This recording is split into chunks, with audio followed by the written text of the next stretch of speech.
Si vous êtes une femme, comme moi, vous connaissez par cœur les files d'attente interminables pour les toilettes. Alors que chez les garçons, tout va bien.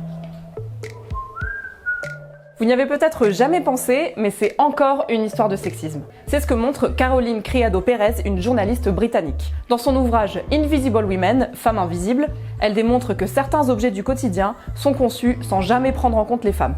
Les toilettes justement, on sait que les femmes mettent en moyenne 2,3 fois plus de temps à uriner que les hommes et qu'elles y vont plus souvent. Pourtant, on prévoit toujours autant de WC chez les filles que chez les garçons, sauf que eux ont les urinoirs en plus. Pas très équitable. Autre objet qui oublie les femmes, nos téléphones portables. Pour les concevoir, on prend en compte la taille des mains, mais seulement celle des hommes. Ah oui, aussi, la reconnaissance vocale a 70% plus de chances de reconnaître une voix masculine. Désolé, je ne suis pas sûr de comprendre. Tout ça vous paraît anecdotique? Il y a pourtant des domaines où c'est beaucoup plus grave. Prenez les accidents de voiture. On sait que les femmes ont 47% de risque en plus d'être blessées. Notamment parce que dans les crash tests, on utilise des mannequins d'1,70 m pour 76 kg, pile dans la moyenne masculine française. Mais beaucoup plus que la moyenne féminine. Du côté des femmes, c'est plutôt 1,62 m pour 62 kg.